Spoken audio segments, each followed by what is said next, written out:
नमस्कार दोस्तों, स्वागत है आपका एजुकेशन विथ विवेक में। दोस्तों आज इस वक्त बात करने वाले हैं सऊदी की फ़्लाइट्स के बारे में, क्योंकि कितने ही लोगों को इंतज़ार है इंडिया टू सऊदी की डायरेक्ट फ़्लाइट का। मुझे सबसे ज़्यादा कमेंट भी सऊदी की फ़्लाइट्स के ही आते हैं।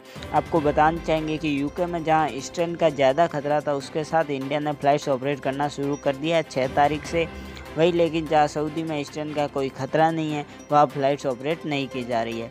क्या हरदीप सिंह पुरी और डीजीसीए को पता नहीं है कि कोरोना के टाइम में जो लोग सऊदी से इंडिया आए थे वो अब अभी तक सऊदी नहीं जा पाए हैं। इनमें से बहुत सारे लोग सऊदी में ही जॉब करते हैं। फिलहाल उनकी जॉब भी खतरे में है और कई लोगों को तो भूखे मरने तक की नौबत आ गई है। पर हरदीप सिंह पुरी और डीजीसीए को इन लोगों को परेशानी नहीं दिख रही है। आपको बताना चाहेंगे कि बीते कल हरदीप सिंह पुरी के द्वारा एक प्रेस कॉन्फ्रेंस की गई थी। उस प्रेस कॉन्फ्रेंस में उन्होंने सऊदी की फ़्लाइट्स को लेकर कोई फैसला नहीं लिया है। जबकि लोगों को सऊदी की फ़्लाइट्स का इंतज़ार है, उन्होंने केवल गृह मंत्रालय के मामलों पर बातचीत की।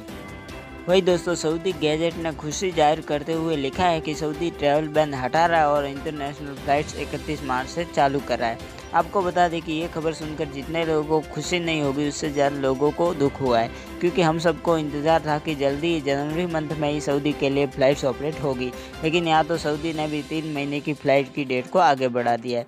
ऐसे में जो लोग फ़िलहाल इंडिया में हैं, उनके लिए सऊदी जाना मुश्किल हो गया है। जहाँ पहले लोग दूसरे देशों में फंसे हुए थे, वही अब अपने ही देशों में लोग फंस चुके हैं, क्योंकि कई लोगों को सऊदी जाना है लेकिन कोई फ़्लाइट है ही नहीं। कई लोगों की तो जॉब भी हाथ से चली गई है। भाई कई लोग तो यहाँ भूखे मरने की नौबत आ गई है। ऐसे में सऊदी के लिए कई लोग यूएई के रास्ते जा रहे हैं, पर हर कोई यूएई के रास्ते नहीं जा सकता। उन्हें इंडिया टू सऊदी की डायरेक्ट फ़्लाइट की ज़रूरत है, पर गवर्नमेंट इस पर कोई ध्यान नहीं दे रही है। साथ ही सऊदी ने तो 31 मार्च का फैसला दे दिया है। ऐसे में इंडियन गवर्नमेंट ही कुछ कर सकती है, कुछ लिमिटेड फ़्लाइट्स एयर बबल वगैरह से ऑपरेट करा सकती है।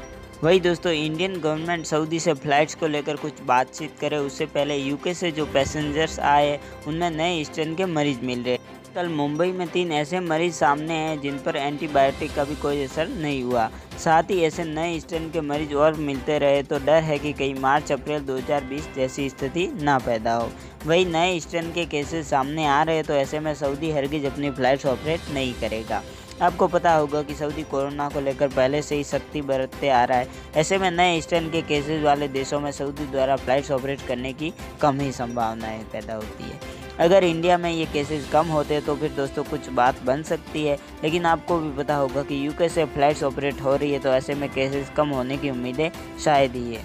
वही अगर इंडिया की वैक्सीन असरदार हो तो केसेस कम हो सकते हैं। साथ ही दोनों ही वैक्सीन कंपनियों के मालिक पहले आपस में लड़ रहे थे, फिर दोनों ने आपस में समझौता कर लिया। ऐसे में देखना यह है कि वैक्सीन असरदार होती है तो इंडिया में केसेस कम हो सकते हैं। साथ ही सऊदी से फ़्लाइट्स भी ऑपरेट होने को लेकर बातचीत हो सकती है।